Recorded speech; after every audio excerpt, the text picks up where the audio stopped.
It's not often that we meet each other at a press conference in Bermondsey, which of course is perfect for me because I can just hop on a train in South London. Slightly less good for you, I guess. I had to be up at the crack of dawn in order to get on a train to then get on a bus to get into a warehouse, as you say, in Bermondsey, which has been taken over by the National Theatre to become their new dedicated props and costume store. Their green store, it's called, isn't it? Yeah, and it was for the final season announcement for Rufus Norris, who has now finished programming at the National Theatre, which is quite a significant milestone for a very tumultuous decade in charge of perhaps the lightning rod for UK theatre.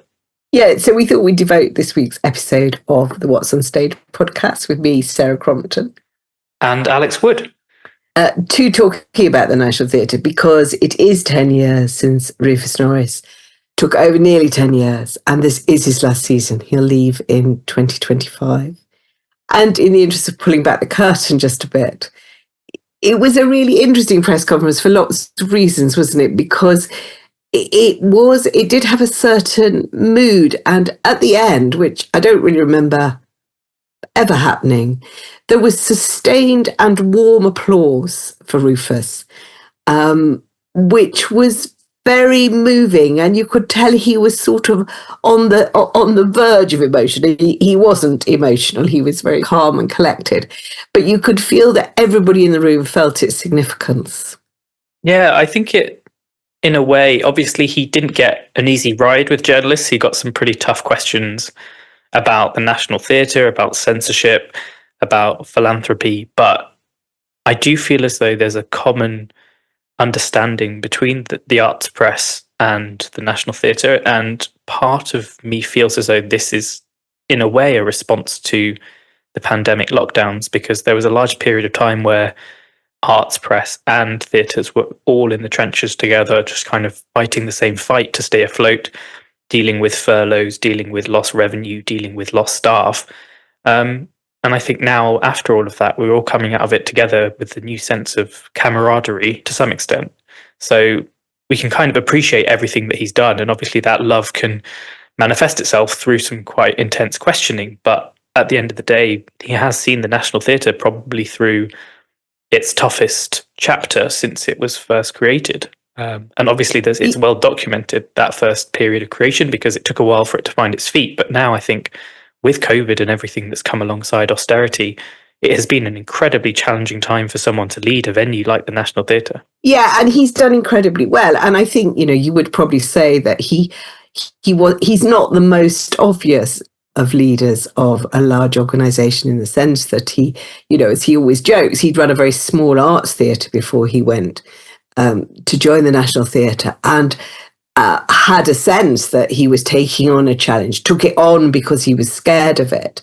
And there's a reticence in Rufus Norris. There's, if you compare him with his immediate predecessor, Nicholas Heitner, who was always on the front foot, was very good at that public-facing nature of the job. Rufus is not that person. He gives the appearance of being shyer and quieter and more reserved. He's very, very much loved as a leader. I think that people like working for him and have responded to him and were protective of him. And I believe actually he's very good as a sort of fundraiser. So there's a sense in which the appearance is deceptive.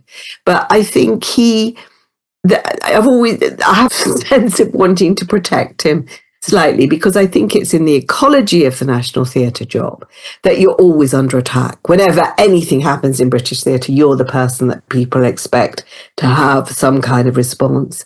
And because of COVID, he really was at the forefront of just simply trying to keep theatre going.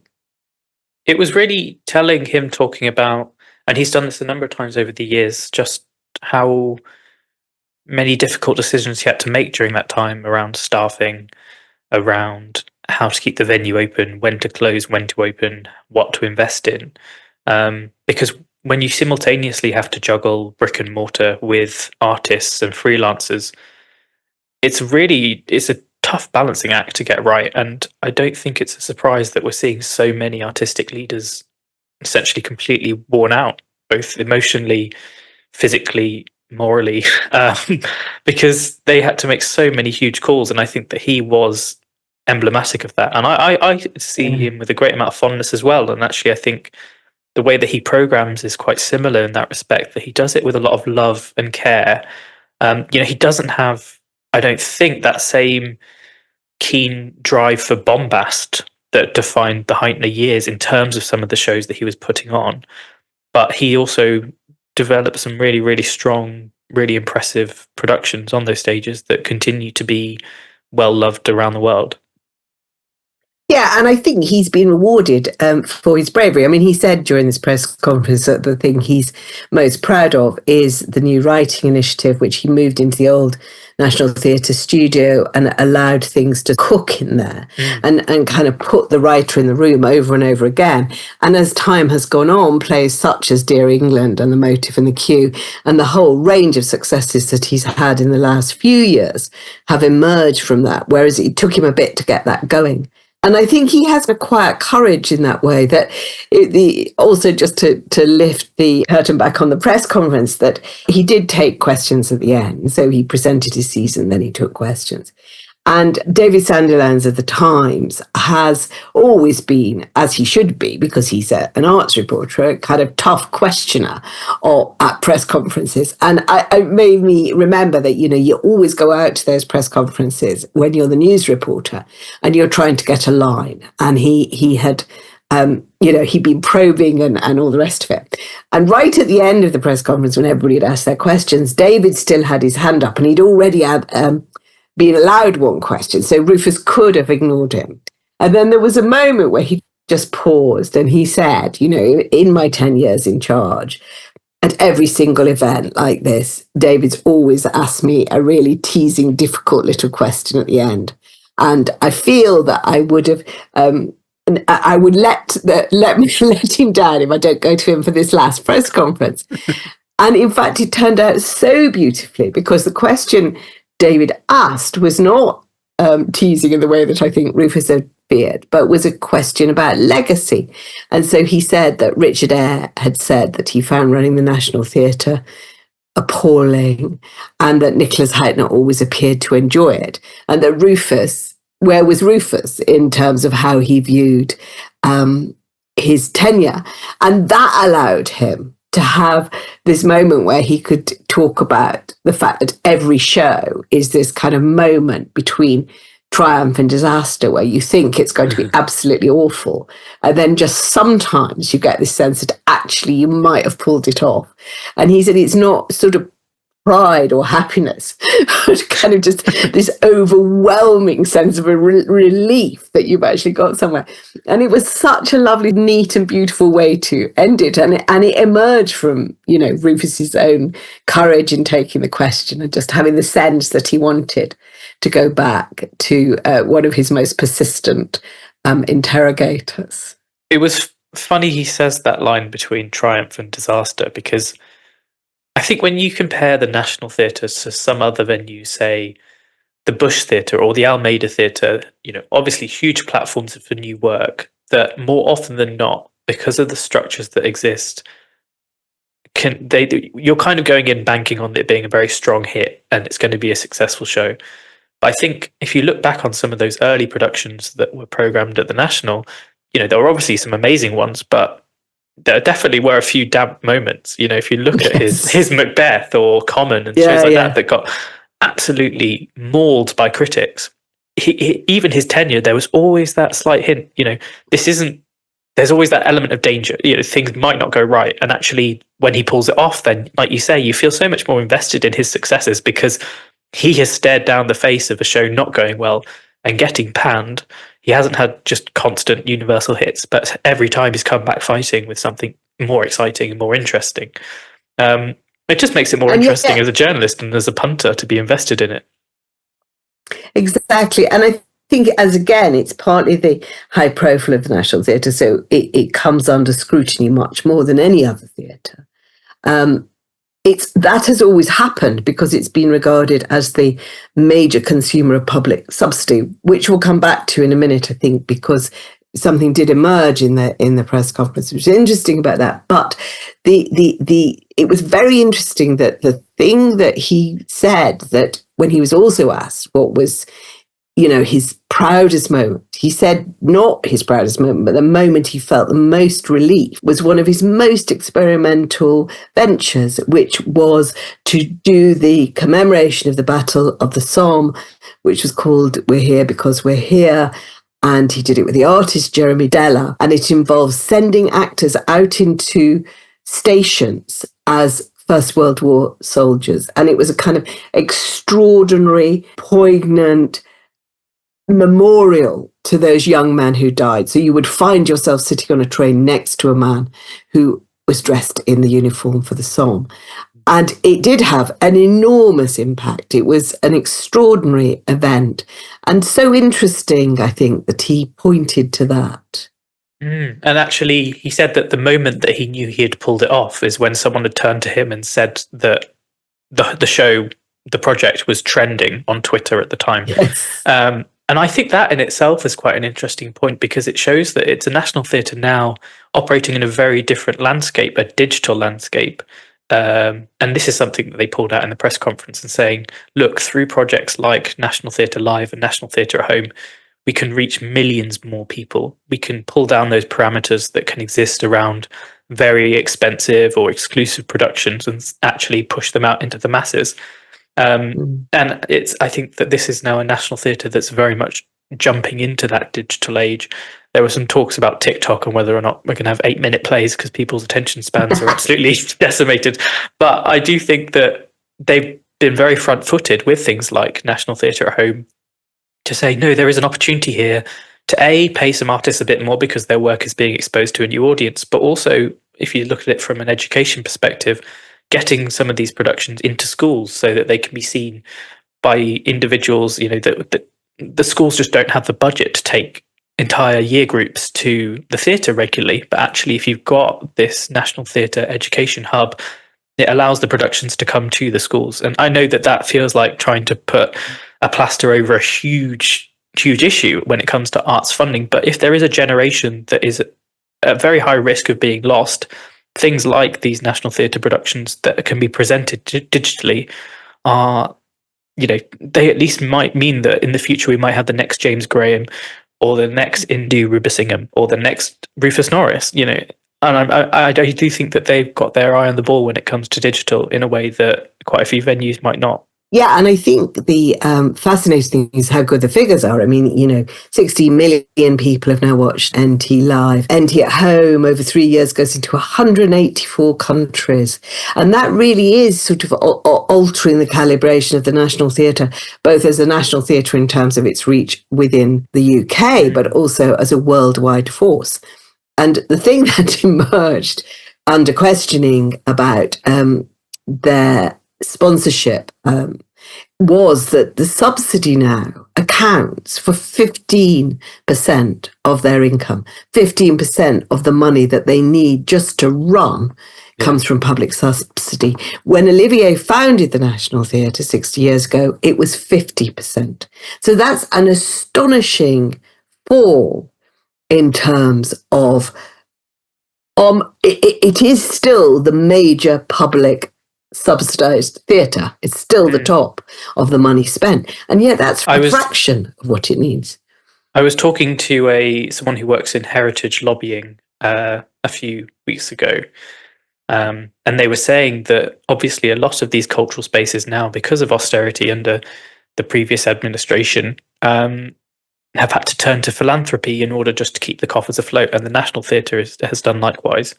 But the problem with philanthropy, as we found over the decades, is that companies themselves that might be very charitable and donate millions of pounds have their own reputations. There are many philanthropists that get shrouded in controversy, and suddenly the venue is drawn into that controversy. So it really actually puts the venues in a very precarious position as a result of that transformation of their funding model.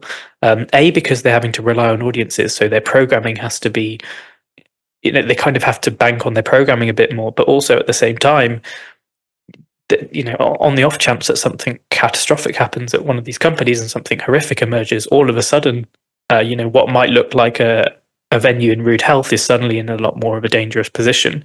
Hopefully, there seems to be the right signals coming from the Labour government that something might happen, but whether or not that's going to be in the next 2 to 3 years remains to be seen. But it does create a very fascinating picture for the National Theatre's current, coffers. Yeah, and the point that specifically came up was that, the season is sponsored by Delta Airlines, and yet we were in the green store because the theatre is committed to being carbon neutral by 2030, I think, and has made great bounds with sustainability and the reuse of costumes, the reuse of props, not only in its own productions, but in terms of renting them out to theatres around the country, so that the amount that theatre wastes becomes considerably less. I think, putting the Delta Airlines point aside, that almost felt like a slight asterisk over quite an important point that the National Theatre was making about the vital role that venues and organisations can play in creating a very sustainable model for culture. Kate Vara did say, like you said, that theatres can produce a lot of waste because you create these huge elaborate sets and costumes. They're used for 8 weeks and then some of them are just never used again. And actually a commitment to reusing and recycling is just a natural instinct, because A, it saves cost, and B, it just means that all that hard work doesn't go to waste after a production closes. So I do think this green store is a fantastic innovation. I think Rufus was even saying that one of the things that he was keen to do after he finishes is, exploring ways that he can assist with the climate catastrophe in mitigating some of the disasters that are to come, especially in cultural spaces. And I think that's something that Lisa Berger, the previous chief executive, is also now doing. From memory. So that's, another sign that this venue actually is committed to thinking about, what will the National Theatre look like when it celebrates its 100th anniversary or something? What is the world going to look like around it? Yeah, and it was very impressive because as we were leaving, I met Rufus on his bike, cycling home along with all the other members of the National Theatre, actually, who everybody who'd been at the press conference was online bike. So it was very impressive. And he also said, because I said to him, I felt that the question from David had been such a sort of touching way to end the press conference. He was just really pleased that it had turned out that way, so that he did have a chance to talk about his personal investment in the theatre and to say, that he doesn't regret a single second of it and he said, I wouldn't have missed it for the world. And it felt very nice, that. And I feel that the final season he's announced he said the word he would most use to describe his time at the National Theatre was compelling. And I feel that the season they announced actually had those qualities. It is a compelling season. There's quite a lot to look forward to in it, and I felt really sorry for you because there were enough, because you were doing all the hard work while I was swanning around chatting to people, as is a normal sort of disposal of work, and there were a lot of separate news stories where there were lots of things that you felt, I want to highlight that, that's interesting. It's funny how it, to some extent, feels like a greatest hits package, in a great way. And actually it's quite telling that Rufus Norris isn't directing anything new in the season. He's bringing back two of his in his eyes, most important productions, which are Alecky Blythe and Adam Cork's London Road, which is an amazing verbatim musical, which I'm really excited to see back. And actually we got a performance from some of the original company members who came back to perform a number from the show as sort of like Rufus's swan song.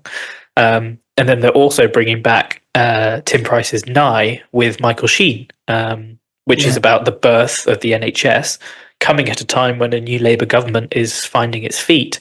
Again, is a fantastic production that Rufus oversaw in partnership with Cardiff's Millennium Centre, again highlighting the National Theatre's national reach and its co-production endeavours. It's funny that those are the two final ones that he has decided to act as his parting gift to the National, rather than trying to take on anything unknown. I think it's really wise. I mean, I think it takes the pressure off his final season and to bring back London Road is a brilliant thing, because my memory is that it didn't have that longer run when it first came out. And I think the idea that it will have a last triumphant return is wonderful. And he made the point that the cast, who we heard singing so beautifully, are all now the right ages to play the characters in the production. So that'd be brilliant if they. Nye, it seems to me, has been a great popular hit. It's one of those plays that, on word of mouth, people keep talking about. It's really interesting how people have responded to it, because it's about the creation of the National Health Service. It's a bit of history perhaps people have lost track of, because it's far enough away that it really does feel like history. So that's interesting. And of course, the other thing he's bringing back, thus solving the problem of the Olivier once and for all, is James Graham's Dear England, which is going to be updated after England's run in the Euros. So that's thrilling. And that really is a blockbuster season. I agree. I think that in terms of returning to that theme of the greatest hits package, you've also got Lynette Linton, who's coming back, who has overseen some brilliant productions at the National Theatre, and she's now taking on Michael Abonset's Alterations, which was actually a play that is sort of faded into obscurity, now being brought back into the mainstream, and it was part of the Black Plays archive. And I think that that's another coda that's run through a lot of Rufus's tenure, is finding these plays that might otherwise not be given life or oxygen and actually putting them in front of an audience, like Dear Octopus, I know that we discussed on the podcast before, but actually showing that these plays are perfectly palatable and very exciting if they're given the opportunity to be put in front of an audience by a major production company. Yes, and the other thread is new plays. So there are a number of new plays, including David Eldridge's End, which completes the trilogy that he began with beginning and then had middle, and now it's coming to the end. It's like the worst kept secret in London theatrical circles, because everybody has kept saying to him, are you doing End for Rufus's last season? And he's obviously not been able to say anything. But now we have the confirmation he did. And as Rufus said, there's something kind of quite poignant about that you end with End, because these are stories of relationships at different ages. The first was a couple meeting at a party. The second was a middle-aged couple coping with infidelity and boredom, and the last, who knows, but obviously will be an older aged couple. I mean, casting hasn't been announced yet, so that's exciting that is finishing where it began. It's also amusing, a neat little circle. It's amusing that of all the plays, because of the Dorfman Theatre's closure, the programming in the Dorfman, because they're refurbing the venue for a few months, has essentially been shifted back in the calendar. So End will be the final production for Rufus Norris's tenure, and actually come whilst Indu's time at the National Theatre, her programming has already started. So there'll be a sort of like a final overlap in the Dorfman, where Rufus will get his final End, which is very exciting. No pressure there, David. No, you are the last hurrah. But there's also the team behind the incredible Prima Facie reuniting. So Susie Miller, the writer and director, Justin Martin, are reuniting for Inter Alia, which is led by Rosamund Pike. So another very starry production. New writing as well that's got a lot of buzz around it because of the success of Prima Facie. So I'm very intrigued to see what they pull off there, but also shows that the National Theatre has no problem pulling in these, big international sensations. Yes, and The Land of the Living, bringing back that little-known director Stephen Daldry, and that little-known actress Juliet Stevenson is interesting, because that's, again, looking back to the past, possibly with relevance to the present, because it's a story about displaced children after the Second World War, which I think sounds really interesting. And also The Estate, which is a debut play by Sean Zahota, which is exciting to have a new, completely new playwright have a go in the Dorfman as part of your final season. And again, sounds interesting, and has got Adil Akhtar leading the cast, which is exciting, I think.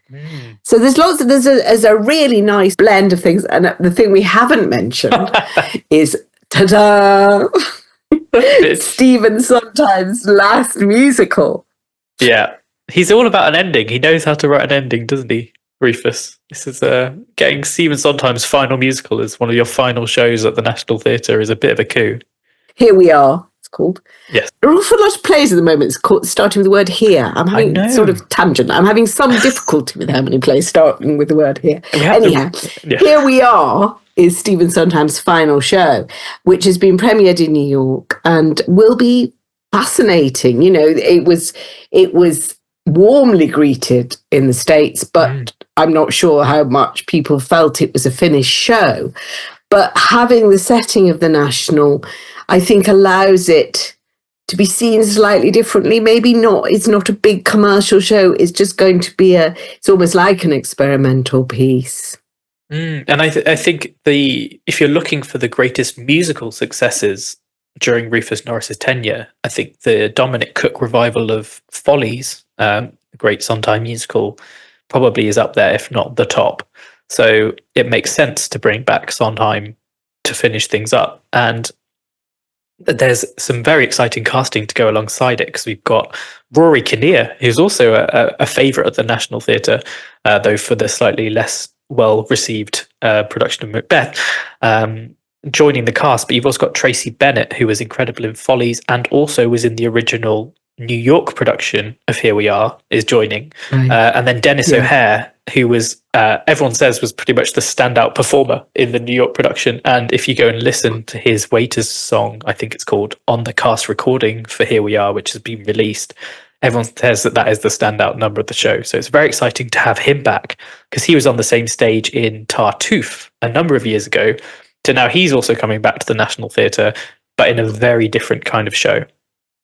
Yeah. No, and directed by the great Joe Mantello. So, yeah, all in all, thrilling to look forward to. And as a final ending, the thing that Rufus pointed out is the Connections Festival, which is a school drama event, is coming back after 30 years, reopens Dorfman, and will, with a wonderful circularity, will mark the way that actors, directors, playwrights emerge from those, arts in education, which is such an important thing, including David Oyelowo, who is currently playing Coriolanus on the main stage, and he was in the very first Connections. So that's a kind of a lovely thing about investment in the future and the sense of possibility that arts in education, arts in your life can bring about. So again, I think he has, you're right, he's tied it up in a very nice bow as a wonderful ending.